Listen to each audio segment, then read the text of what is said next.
hatta nuaeng bongotatta ma tuminggu pasapulonom dung trinitatis. Dalam marpungu mahita di tikion di nganat tabi laeng mamuji dohot pasangapon debata. Pinuji ma debata ama anak dohot di purbadia. Topik ni pertanyaan di bagasa saderion ima ngulu di bagasan panugun-ugun ni debata. Ida ma martua ma jolma naniajar ni debata di bahini unang ma tuison panugun-ugun ni nasun hinagugui. Tapahibul maroha do pikirata laho upuji ibana.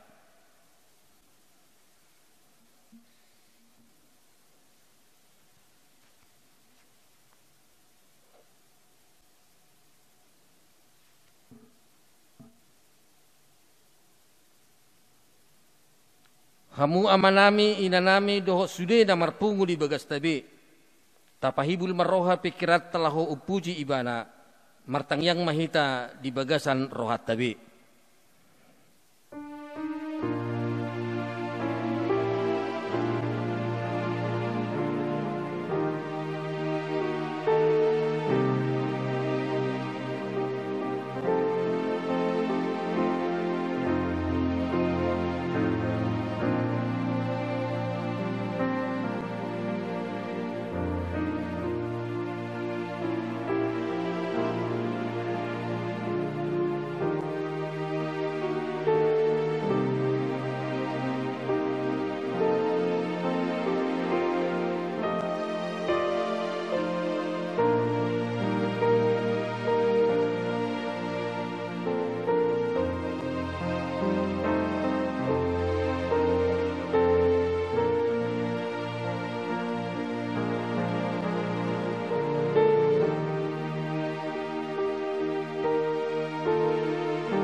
Amen.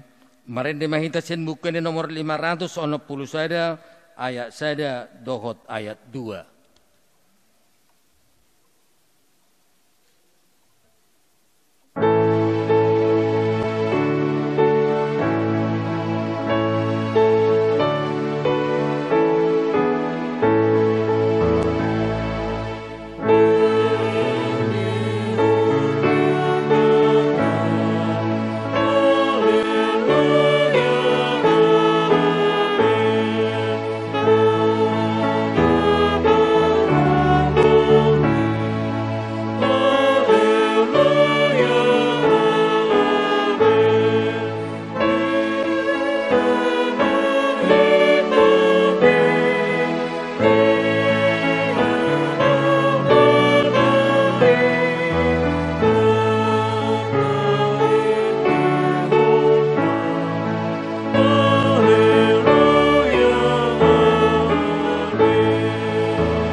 marhite-hite goar ni debata ama, dohot goar ni anakna Tuhan Yesus Kristus, dohot goar ni ton di porbadia na tumapalangit dohot tanoon.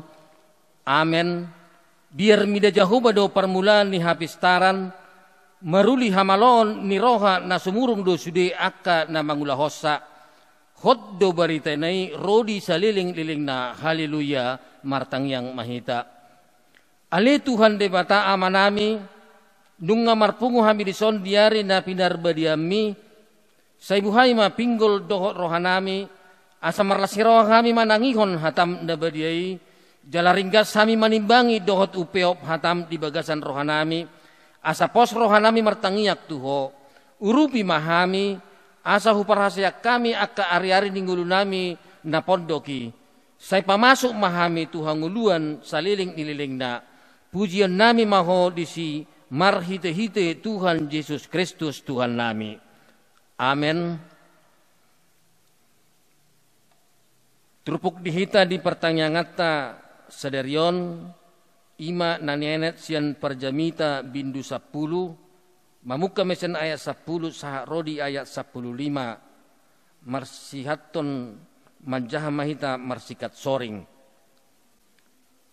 molodung matultul takke di bahen manang ise jaladang di Garut babana ikon mangasahon gogo na maibana manalikon alai namar hasengakon habis taranido nadumenggan molo mamargut ulok tagan sohona tabas dang be marlaba hapadean ni panubuti lomoro hani pinggol umbege pakatayon ni halak na pistar alai bibir ni halak naoto mamundut ibadah sendiri mula ni pakatayon ni pamangan hato oddo jala ujungna hata lalai sabingdo say padiak-diak halak naoto do hata-hatana dang diboto jolmai manang aha na masa sugut tung ise ma pabotohon tu ibana manang aha na masa dung salpu ibana hangaluton ni halak naoto mangalojai ibadah sendiri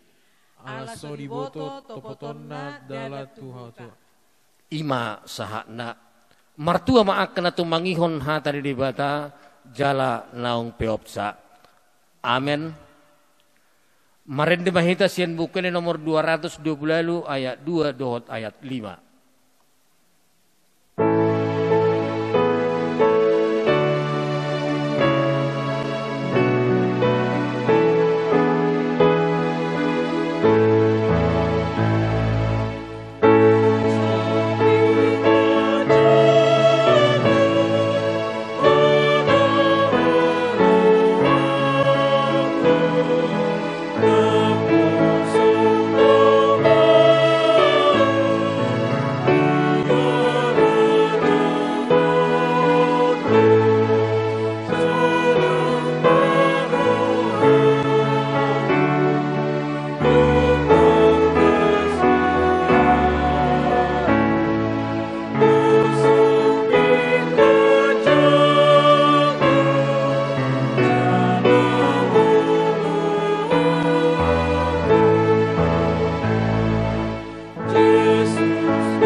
Anugerah Tuhan Yesus Kristus, kasih Allah Bapa menyertai engkau. Amin. Firman Tuhan yang akan kita dengarkan sebagai dasar khotbah pada ibadah keluarga secara online malam ini diambil dari Lukas pasal 2 ayat 41 sampai dengan ayat 52. Lukas pasal 2 dimulai dari ayat 41 sampai dengan ayat 52. Lembaga Alkitab Indonesia memberi judul Yesus pada umur 12 tahun dalam Bait Allah. Kita baca secara responsoria. Tiap-tiap tahun orang tua Yesus pergi ke Yerusalem pada hari raya Paskah. Ketika Yesus telah berumur 12 tahun, pergilah mereka ke Yerusalem seperti yang lazim pada hari raya itu. Sehabis hari-hari perayaan itu, ketika mereka berjalan pulang, tinggallah Yesus di Yerusalem tanpa diketahui orang tuanya. Karena mereka menyangka bahwa ia ada di antara orang-orang seperjalanan mereka. Berjalanlah mereka sehari perjalanan jauhnya, lalu mencari dia di antara kaum keluarga dan kenalan mereka. Karena mereka tidak menemukan dia, kembalilah mereka ke Yerusalem sambil terus mencari dia. Sesudah 3 hari mereka menemukan dia dalam Bait Allah. Ia sedang duduk di tengah-tengah alim ulama, sambil mendengarkan mereka dan mengajukan pertanyaan-pertanyaan kepada mereka. Dan semua orang yang mendengar dia sangat heran akan kecerdasannya dan segala jawab yang diberikannya. Dan ketika orang tuanya melihat dia, tercenganglah mereka. Lalu kata ibunya kepadanya, "Nak, mengapa engkau berbuat demikian terhadap kami? Bapamu dan aku dengan cemas mencari-cari engkau." Jawabnya kepada mereka, "Mengapa kamu mencari aku? Tidakkah kamu tahu bahwa aku harus berada di dalam rumah Bapakku?" Tetapi mereka tidak mengerti apa yang dikatakannya kepada mereka. Lalu ia pulang bersama-sama mereka ke Nazaret, dan ia tetap hidup dalam asuhan mereka, dan ibunya menyimpan semua perkara itu di dalam hatinya. Dan Yesus semakin bertambah besar dan bertambah hikmatnya dan besarnya, dan makin dikasihi oleh Allah dan manusia. Demikian firman Tuhan. Yesus berkata kepada kita semua, yang berbahagia adalah mereka yang mau mendengarkan firman Tuhan serta melakukan di dalam kehidupan setiap hari. Saudaraku, seiman yang dikasihi oleh Tuhan Yesus Kristus, sering kita berpikir bahwa untuk menjadi orang pintar, menjadi orang cerdas, harus belajar matematika atau belajar fisika atau belajar kimia, atau banyaklah membaca buku. Karena itu juga yang kita pahami. Semakin kita banyak belajar, semakin kita banyak membaca, maka kita pun akan disebut sebagai orang yang pintar. Karena akan banyak yang kita tahu. Nah saudaraku, terlepas bahwa Yesus itu terlahir adalah anak Allah, terlepas bahwa Yesus itu terlahir sebagai Mesias, terlepas bahwa Yesus itu sejak lahir adalah juru selamat, tapi iman kita juga mengatakan bahwa Yesus itu juga manusia seutuhnya 100%. Karena ia lahir dari seorang wanita atau dari seorang ibu yang bernama Maria. Nah saudaraku yang dikasihi oleh Tuhan Yesus, Yesus itu baru berumur 12 tahun, tetapi orang pada saat itu terheran-heran akan kecerdasan Yesus. Coba kita kembali ke belakang tadi. Sering orang berpikir untuk menjadi orang yang pintar, untuk menjadi orang yang cerdas, harus banyak baca buku. Tapi Yesus saudaraku, dia hanya belajar tentang firman Tuhan. Dia sudah menjadi orang yang cerdas. Itulah sebabnya saudaraku, Amsal Salomo pun mengatakan bahwa awal dari pengetahuan adalah takut akan Tuhan. Nah saudaraku yang dikasihi oleh Tuhan Yesus Kristus,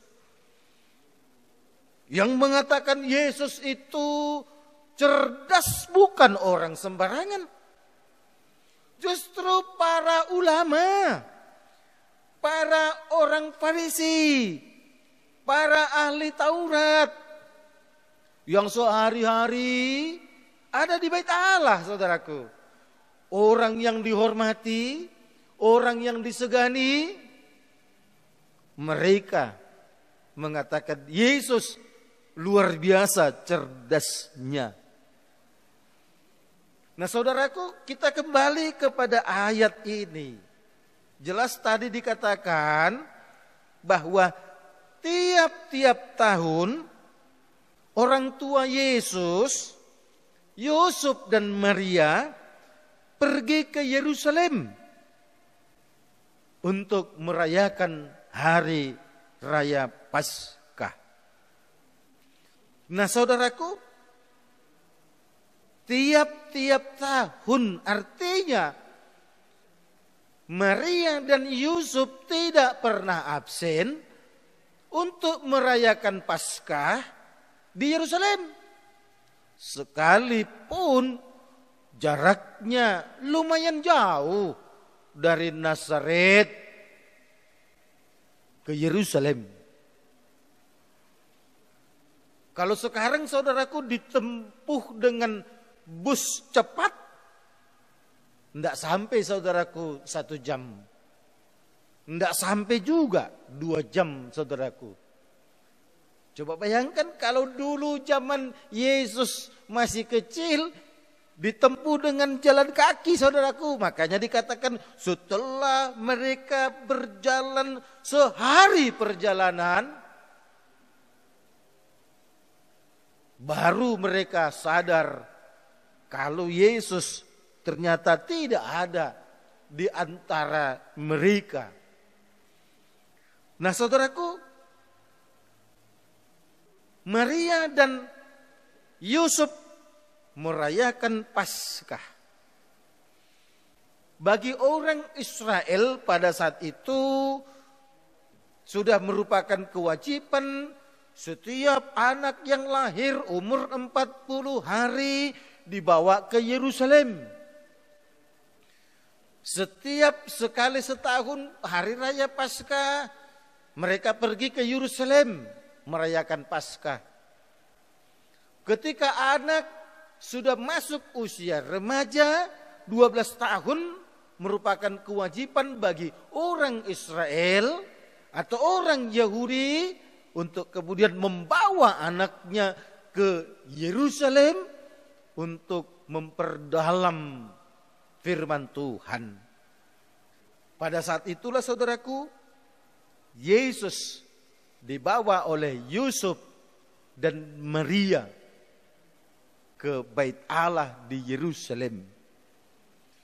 Nah saudaraku yang dikasihi oleh Tuhan Yesus Kristus, dari sini kita ingin diperlihatkan bahwa Maria dan Yusuf itu adalah keluarga yang benar-benar hidup dalam tuntunan atau dalam lindungan atau dalam didikan firman Tuhan.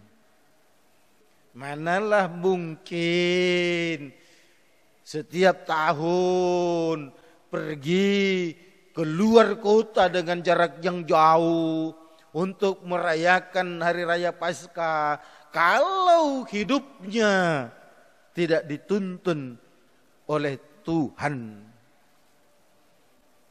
Dari sini kita pun bisa kemudian melihat, patutlah kemudian Allah memilih Yusuf dan Maria, perantaraan dari banyak ibu, untuk kemudian melahirkan Yesus. Karena Maria adalah representasi dari wanita-wanita yang baik, yang memberikan hatinya melulu kepada Tuhan. Nah saudaraku, karena Yesus itu sejak kecil sudah terbiasa diajarkan tentang firman Tuhan, maka bagi Yesus tentu tidak merasa asing lagi kalau kemudian diajak ke Bait Allah. Itu samalah dengan anak-anak kita. Tidak mungkin anak kita yang sudah remaja kemudian sulit kita ajak untuk belajar sidi agar kelak dia mengikrarkan pengakuan imannya sendiri, pertanda dia sudah dewasa dalam iman, kalau sejak dini ia sudah kita ajar untuk aktif mengikuti ibadah sekolah minggu. Anak-anak yang sejak dini kita libatkan terus dalam persekutuan dengan Tuhan, maka ketika beranjak remaja tidak sulit lagi, saudaraku. Makanya kalau ada anak-anak kita yang remaja sulit untuk disuruh belajar sidi, kita merenung saja. Jangan-jangan itu buah daripada perilaku kita yang tidak mau mendidik anak kita sejak dini untuk selalu hidup dalam tuntunan Tuhan. Nah saudaraku yang dikasihi oleh Tuhan Yesus Kristus, adalah merupakan tradisi Yahudi ketika merayakan hari raya Pentakosta itu dilakukan 1 minggu, 7 hari berturut-turut saudaraku. Dan pada saat itu juga boleh bagi orang-orang yang di luar kota boleh meninggalkan hari raya itu pada hari ketiga. Setelah 1 hari penuh, 2 hari penuh, mereka merayakan pesta itu. Pada hari ketiga dimungkinkan mereka pulang, tetapi Yesus tanpa diketahui orang tuanya tinggal di Bait Allah. Adalah merupakan kebiasaan bagi orang Yahudi ketika perayaan Pentakosta itu pada hari ketiga dan seterusnya diadakan diskusi tentang firman Tuhan. Ya kita sebut saja dalam konteks gereja pada saat ini dilakukan penelaahan Alkitab. Gereja Batak mengatakan patanak kon hatani debata. Pada saat itu saudaraku, para ahli Taurat, para imam memberikan kesempatan kepada tamu yang datang atau kepada umat yang datang untuk terlibat diskusi. Boleh bertanya, boleh menanggapi, dan boleh juga turut untuk membantu memberikan jawaban atas pertanyaan-pertanyaan yang ada pada saat itu. Jadilah Yesus yang tinggal di Bait Allah pada saat itu turut berdiskusi, saudaraku. Dari ayat ini kita bisa tahu ketakjuban para imam itu. Mereka sambil mendengarkan, Yesus sambil mendengarkan mereka dan mengajukan pertanyaan-pertanyaan kepada mereka. Semua yang mendengar sangat heran akan kecerdasannya. Artinya apa? Pertanyaannya berbobot, saudaraku. Berkualitas, saudaraku. Dari pertanyaannya itu nampak bahwa Yesus sudah terbiasa hidup dalam didikan firman Tuhan. Nah, saudaraku yang dikasihi oleh Tuhan Yesus, ayat kita tadi mengatakan bahwa orang tuanya ketika melihat tercenganglah mereka. Lalu kata ibunya, "Nak, mengapa kamu berbuat demikian?" Bapak dan ibu cemas mencari kamu, mencari engkau. Jawab Yesus, "Mengapa kamu mencari aku? Tidakkah kamu tahu bahwa aku harus berada di dalam rumah Bapakku?" Nah, saudaraku yang dikasihi oleh Tuhan Yesus, kalaupun Maria dan Yusuf tidak mengerti akan perkataannya, tapi kemudian Yesus pun pulang bersama-sama dengan Maria dan Yusuf. Tapi ada satu ungkapan Yesus tadi, mengatakan bahwa aku harus berada di dalam rumah Bapakku. Nah, saudaraku yang dikasihi oleh Tuhan Yesus Kristus, dari topik atau tema kita pada ibadah keluarga malam ini dikatakan hidup dalam didikan Tuhan. Ngulu di bagasan panugunuguon ni debata. Jangan harap kita akan menjadi apa-apa kalau kita tidak jadi apa-apa di hadapan Yesus. Jangan berharap kita akan menjadi orang pintar kalau kita tidak mau hidup dalam didikan Tuhan. Nah, saudaraku yang dikasihi oleh Tuhan Yesus, itulah sebabnya juga Amsal Salomo lebih menginginkan orang yang hebat itu ketika dia memiliki hikmat, saudaraku. Bukan memiliki ilmu, memiliki hikmat. Ilmu itu kita bisa dapatkan dari dunia ini.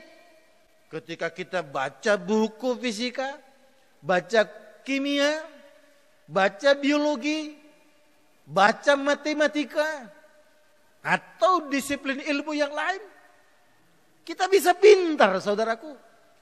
Tapi untuk berhikmat, kita tidak bisa mendapatkan dari semua yang kita pelajari tadi. Melulu hanya dari Tuhan. Itulah Amsal Salomo mengatakan hikmat itu akan membuat kita tahu membedakan mana yang baik, mana yang tidak baik. Kalau kita hidup dalam didikan Tuhan, maka kita akan tahu apa yang patut kita lakukan dan apa yang kita tidak bisa lakukan, saudaraku. Saudaraku yang dikasihi oleh Tuhan Yesus Kristus. Apalah artinya Kita bangga punya anak, punya cucu, 5 besar terus rankingnya mulai dari TK sampai SMA. Tapi dia tidak hidup dalam didikan Tuhan. Dia boleh menghafal dan mengetahui banyak pelajaran, saudaraku. Tapi mengucapkan doa Bapa kami yang diajarkan Yesus pun tak tahu. Mengucapkan pengakuan iman pun tak tahu. Saudaraku yang dikasihi oleh Tuhan Yesus Kristus. Banggalah memiliki anak kalau dia hidup dalam didikan Tuhan. Boleh anak kita pintar dalam sekolah. Tuhan tidak marah. Tapi perikop kita, topik kita pada minggu ke-16 mengatakan kita harus hidup dalam didikan Tuhan. Nah, saudaraku yang dikasihi oleh Tuhan, kalau kita mau hidup dalam didikan Tuhan, kita harus mau memberikan waktu. Kita harus mau memberikan pikiran. Kita harus mau memberikan tenaga. Enggak dekat loh Nazaret ke Yerusalem. Enggak dekat itu. Kita cerita kota Jakarta aja dulu, saudaraku. Kalau orang dari sudut atau pinggiran Jakarta Timur yang berbatasan dengan Depok, yang berbatasan dengan Bekasi, kalau disuruh kemudian ke daerah Pluit Jakarta Barat, jauhnya. Padahal masih sama-sama di Jakarta. Ini sudah di luar kota, saudaraku. Ditempuh dengan bus, tak sampai dia. 1-2 jam tak sampai. Lama, saudaraku. Berarti jauh. Tapi Yusuf dan Maria tidak memperbolehkan jarak yang jauh itu untuk menghempang semangat mereka membawa Yesus yang usia remaja ke Bait Allah untuk bersekutu dengan firman Tuhan. Kelelahan mereka berjalan kaki dari Nazaret ke Yerusalem tidak menghambat niat mereka untuk membawa Yesus ke Bait Allah di Yerusalem. Bayangkan, saudaraku, jauh, lelah, tenaga. Itulah kalau kita mau hidup dalam didikan Tuhan, saudaraku. Kalau orang Batak mengatakan anak kokido hamuraun diau. Hei anakku, jangan takut dengan biaya. Setinggi apapun cita-citamu, papa dan mama akan mendukungmu untuk terus menuntut ilmu supaya kau pintar di sekolah.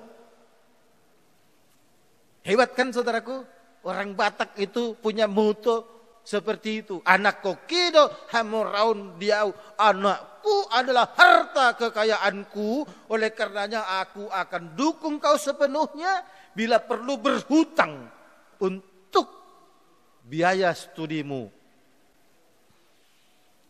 Tapi sayang, saudaraku, kalau hanya untuk tuntutan ilmu dunia, orang tua mau sampai berkorban untuk menyekolahkannya, mencari dana.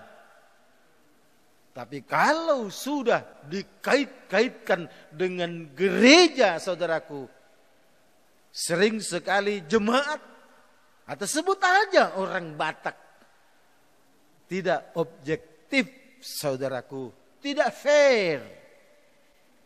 Contoh saja misalnya kalau sudah urusan mau pesta Paskah, kalau sudah mau urusan pesta Natal, sekolah minggu, katakanlah gurunya mengatakan karena dalam rangka perayaan Natal ini, maka anak-anak sekolah minggu akan diberikan kontribusi sekian rupiah setiap anak.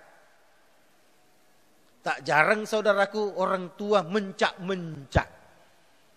Tak ada hepeng, tak ada uang. Banyak kali, mahal kali ini. Kalau sudah urusan untuk gereja, mahal kali ini. Tapi kalau sudah untuk tuntutan studi dunia tadi, apapun akan papa mama lakukan bila perlu berhutang. Saudaraku yang dikasihi oleh Tuhan Yesus Kristus, sudah saatnya kita harus menetralisir, kita harus melakukan penyeimbangan saudaraku, minimal penyeimbangan. Jangan untuk didikan ilmu dunia ini kita mau berlelah-lelah, tapi begitu sudah berhubungan dengan ilmu surgawi yang berhubungan dengan firman Tuhan, kita tidak mau berlelah-lelah saudaraku. Oleh karenanya saudaraku yang dikasihi oleh Tuhan Yesus Kristus, marilah kita untuk mau peduli para orang tua dengan anak-anak untuk hidup dalam didikan Tuhan. Bukankah saudaraku, Alkitab juga dalam Ulangan mengatakan bahwa orang tua itu ketika duduk-duduk, ketika sedang bepergian, atau ketika sedang bertamasya, atau ketika sedang berekreasi, harus mendidik, mengajar anak-anaknya dengan firman Tuhan. Manfaatkan waktu yang ada saudaraku. Jangan hanya kita sibuk orang tua bermain handphone, bermain games, atau hal lain. Tapi kita tidak mau peduli dengan firman Tuhan. Saudaraku yang dikasihi oleh Tuhan Yesus Kristus, jangan banyak berharap anak kita akan menjadi apa-apa. Seperti yang saya katakan tadi, kalau dia tidak jadi apa-apa di hadapan Tuhan Yesus, saudaraku. Lihatlah Yusuf dan Maria itu sejak dini sudah menjadikan hidup mereka menjadi apa-apa, saudaraku. Yusuf Maria itu hanya keluarga sederhana, ekonominya pas-pasan, atau jangan-jangan ekonominya menengah ke bawah, atau jangan-jangan dia masuk dalam kategori keluarga miskin, saudaraku. Karena hanya sebagai seorang tukang kayu saja, saudaraku yang dikasihi oleh Tuhan Yesus. Ketika Yesus masih bayi, firman Tuhan lewat malaikat mengatakan bahwa bayi Yesus harus dibawa ke Mesir. Maria dan Yusuf mengikuti perintah itu, saudaraku. Jauh loh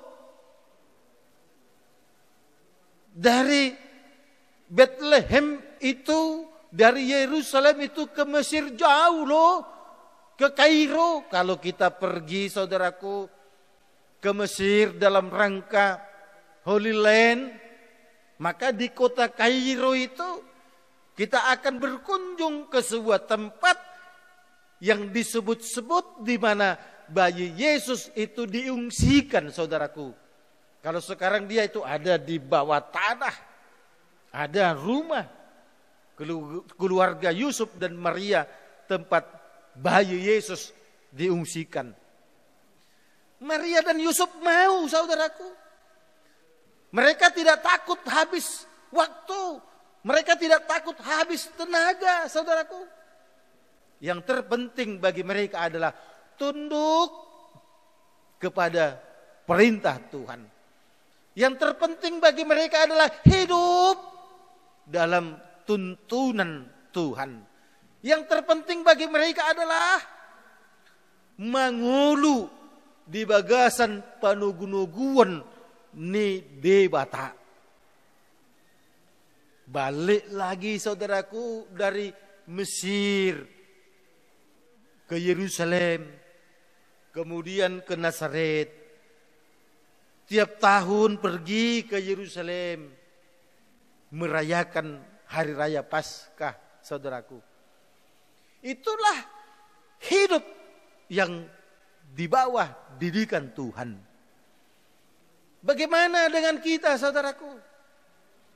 Jangan hanya kita mau berlelah kalau sudah berhubungan dengan pekerjaan kita. Kita mau bekerja dari pagi sampai malam. Kita lembur, saudaraku. Urusan dunia. Kita pergi, saudaraku, keluar kota, keluar provinsi, keluar pulau, bahkan keluar negeri. Urusan dinas, saudaraku, capek. Itu urusan dunia, saudaraku. Tapi kalau sudah mulai urusan dengan Tuhan, kita banyak alasan, saudaraku. Ketika pendeta atau sintua atau majelis mengatakan, ibu menjadi panitia ya di gereja kita. Aduh, aku sibuk, tak ada waktu. Kalau sudah urusan dunia, kita ada waktu, walau sibuk. Tapi kalau sudah urusan Tuhan, kita besarkan kesibukan itu hanya untuk menolak, saudaraku. Kalau kemudian para remaja diminta untuk aktif oleh majelis gereja dalam kegiatan-kegiatan gereja agar anak itu tumbuh dan berkembang dalam didikan Tuhan. Tak jarang orang tua yang marah, ngapain aja kau di gereja itu? Udah kau tidur aja lah di gereja, bawa aja bantalmu di gereja. Tapi kalau sudah urusan sekolah, habis sekolah diantar lagi les bahasa Inggris, les fisika, les kimia. Atau tidak pulang lagi, langsung papa mamanya sudah bawa makan siang nih. Sebagai bontot langsung disuapin di sekolah, antar lagi ke tempat les pulang sore atau malam. Ada waktu, saudaraku, kalau untuk urusan ilmu dunia. Kalau sudah mulai urusan dengan gereja, mulailah, udahlah. Nggak usahlah kau ikut-ikut kegiatan gereja. Udah capek kau di sekolah.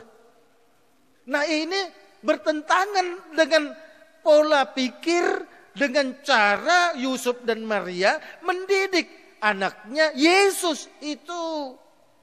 Yang mulai dini sudah terus bergaul, bersekutu dengan Tuhan. Nah, saudaraku yang dikasih oleh Tuhan Yesus Kristus, mari saudaraku, anak-anak, remaja, pemuda, pemudi, orang tua, para lansia, ayo kita hanya akan menjadi hebat kalau kita hidup dalam didikan Tuhan. Amin. Terima kasih Tuhan kami ucapkan kepadamu atas kasih dan anugerah-Mu yang kami rasakan pada kesempatan ini. Tuhan sudah berfirman bagi kami dan mengingatkan kami bahwa kami tidak ada apa-apanya kalau kami tidak ada apa-apa di hadapan-Mu. Keluarga Yusuf dan Maria ingin menunjukkan mereka eksis di hadapan-Mu. Mereka ingin menjadi apa-apa di hadapan-Mu. dengan terus hidup dalam didikan Tuhan. Yusuf dan Maria selalu hidup dalam tuntunan Tuhan, membawa bayi Yesus mengungsi ke Mesir sesuai dengan perintah Tuhan lewat malaikat. Yesus sejak dini terus dibimbing hidup dalam didikan firman Tuhan. Hingga pada usia remaja pun Maria dan Yusuf membawa Yesus ke Bait Allah sebagai kewajiban untuk anak-anak sulung dari setiap keluarga Tuhan yang di surga. Yesus yang masih remaja itu membuat cengang banyak orang karena ia dianggap cerdas atas pertanyaan-pertanyaan yang jitu. Terima kasih Tuhan. Tolonglah kami untuk hidup dalam didikan Tuhan. Supaya kami menyadari untuk menjadi pintar dan cerdas. Ternyata tak cukup hanya membaca banyak buku tanpa kami membaca firman Tuhan. Ya Allah yang di surga, maka benar yang dikatakan Amsal Salomo, awal dari pengetahuan adalah takut akan Tuhan. Takut akan Tuhan kalau kami mau hidup dalam didikan Tuhan. Terima kasih Tuhan.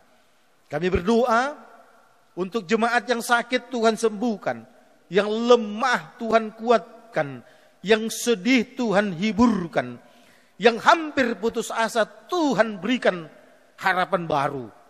Tuhan kami berdoa untuk Bapak Presiden kami, berkati dia Tuhan, tolong dia Tuhan lewat kuasa Roh-Mu yang kudus agar mampu memberikan kebijakan-kebijakan yang bersumber dari Tuhan, sehingga apapun kebijakan Bapak Joko Widodo selalu menjadi sukacita bagi rakyat.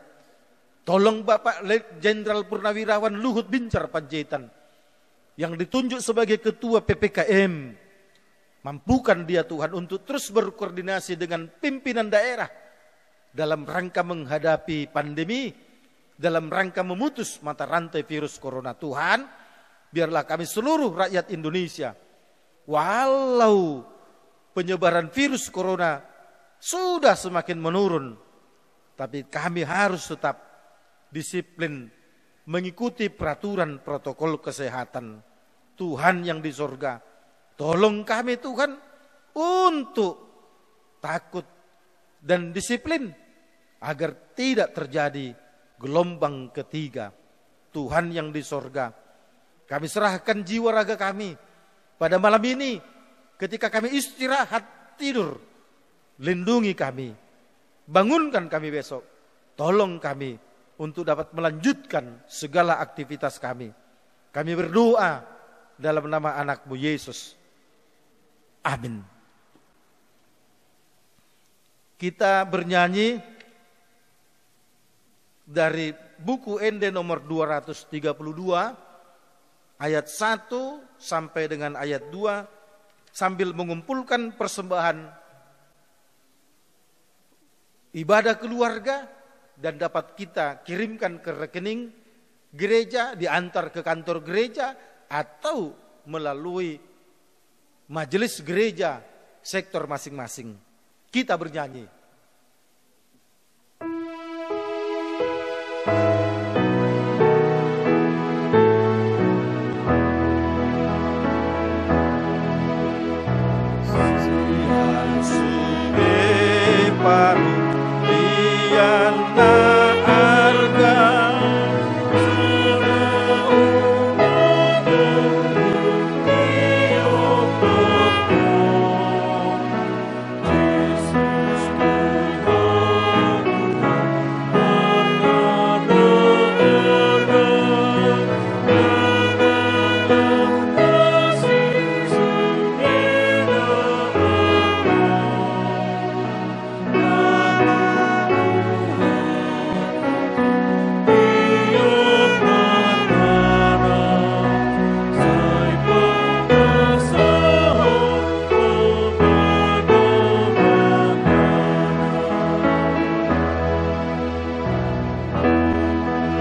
harap mahita madok tangiang na pinudakon ni Tuhan Yesus tuhita.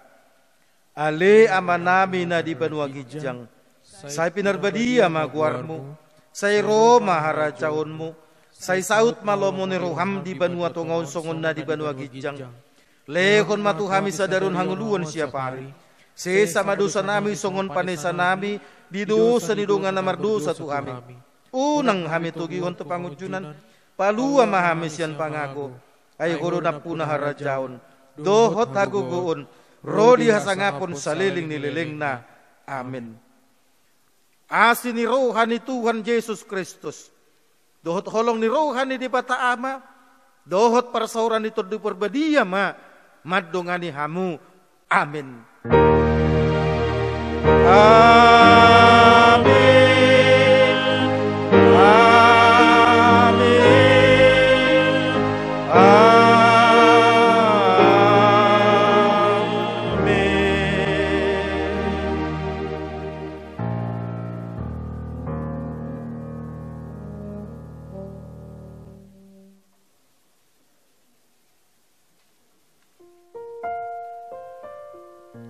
Terima kasih kami ucapkan kepada kita semua yang telah mengikuti ibadah keluarga ini. Terlebih terima kasih kepada Tuhan. Pada saat ini Amang Sintua MC Lalahi yang selama ini diberikan kepercayaan oleh gereja sebagai koordinator dalam arti yang memimpin sektor 9. Karena beberapa tahun mereka tidak memiliki Sintua.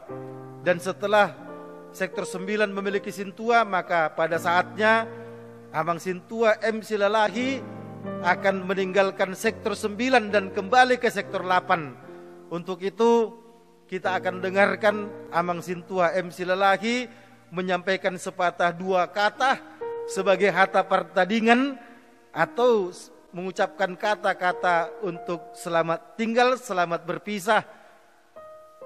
Kami silakan Amang.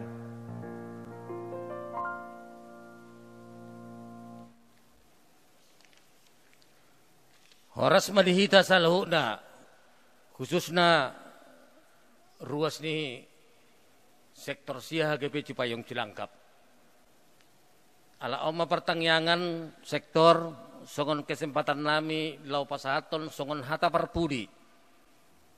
Tuhamu salut na ruas ni huriat tanarong di sektor sia. Mula mahami muse tu sektor walu songon habor hatan nami tu sektor sion. Alanya kamanginang mau lihatin ma perjolo pasat tami tu sudi ruas ni huria. Songon ima nang di huriat ta na mangutus hami. Laho manguluhon sektor sia.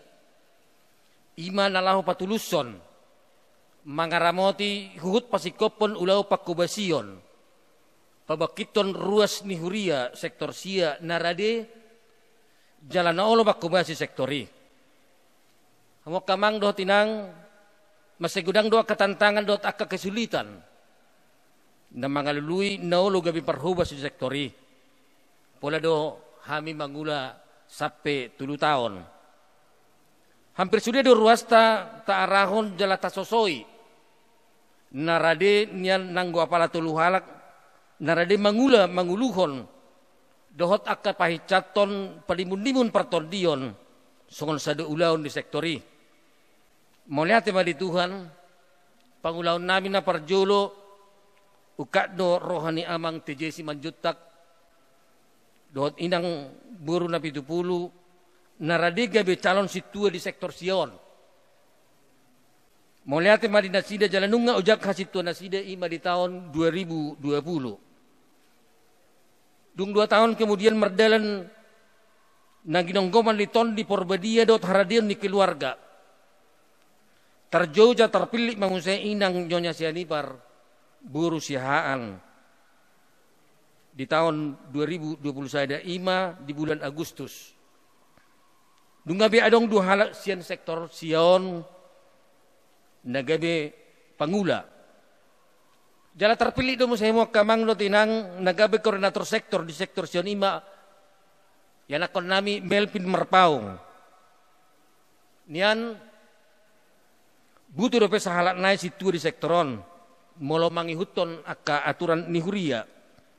Sahalat situ na mangaramoti ruas sautikna 10 keluarga ruas nihuria di sektor sia. Molo tabereng nuaeng sampai statistik di sektor sia jumlah ni ruas ta 30 keluarga. Manang 30 kakak. Pos doroha di sudut ruas na adong di sektoron di pangiduat ta. Dohot dia ke pangiduat di tangyak ta. Saya napatuduhon ni Tuhan ido musei molo berdalan hut akka pokobasiata di sektor Sion. Dia muamang do tinang saluhut ruas ni huriat ta di sektor Sia nahu parsangapi. Nunga bedapot tikina jupa di ombasna mula mahami musei makubasi sektor Sia songon habor hatan nami tu sektor Sion. Sialania mang do tinang marhite pertanyaan sektoron sadarion pasahaton nami ma songon hata parpudi na manguluhon sektoron. Dang namandok na sodong biaka komunikasi dohot aka parsaurata. Hot do anggo parsaurata di tonga-tonga ni huriai. Sialani sian hami keluarga. Mandak mulati mamang ninang songon ninang na posobulung di sektor Sion. Paluasamu mahami muse mulak tu sektor welu. Sian haburatan nami sian sektor Sion tu sektor Sion. Om matona khususnya Tuhamu amang situa teja simantuntak. Do tinang calo situa nyonya siani par buru sihaan. Di parsaratan na 3 tahun on macai loja do hita lau palimun-limun sektoron. Manasoi na mangaramoti palimun-limun sektoron. Pahicaton akka partondion. Alani mamak amang do tinang khusus nama Tuhamu na 2. Songon uluan di sektoron. Di pergoge Tuhan mahamu jala di paso-paso mangaramoti sektor ton. Nian daksa dia dope amang inang nabui terpatu pahami selama na manguluhon sektoron. Ido pe nabui na tolap pahami. Gudang do akka kelemahan nami. Baik dia ka pakkatayon, dia ka parmahanion, di pambahenan dohot akka ulaon pakkobesen nami pe mat segudang do nang akka hurangan nami. Sialani amang do tinang oma kesempatan nami pasaton na parjolo dan mungkin suadong akka pakkatayon do pambahenan nami na hurang lubi selama manguluhon sektoron. Alani sian rohana bagasi amang inang do sude ruas ni huriat ter sektor Sion. Hami situa MC lelahi rup doho inata. Pasahaton maaf nami sebesar-besarna disudeha hurangan nami selama na manguluhon sektoron. Ondo piamang do tinang nabui terpatu pahami sian gogo pikiran pangulaon nami. Saya Tuhan di Batama na mangaramoti hut na masu-masuhita sudi ruas ni huriatta nang mula pahami musaya tu sektor welu. Napaduahon na khusus matu amang situa teje simanjutak ninang buru na 70. Hamudo amang dongan nami manguluhon sektoron. Jala jojok do kami na malubihu di pakkatayon nami Tuhamu. Nalahu makkabasi sektoron. Sude amang dang alani muruk manang emosi alay bagian ni pangajarion do amang songontona ni pangulaw ni. Ipe sahalinay mangidoma mahami amang da didoak ka na tua-tua pidok si ruba-ruba ni natubidong di parsikaman lam maju ma ulamuna manguluhon sektoron lam tamba ma nang akapandaraman simbora gugug jurtul ni naotik mamora mahita lulut alay sumurung mahami ang gotik alani saya diramoti Tuhan mahita salut na di sektor sia sektor welu sude matahe sude sektor na adong di huriata HKP Cipayung Cilangkap horas madita salut na horas mauliate. Ya, terima kasih kepada Amang Sintua MC Lelahi.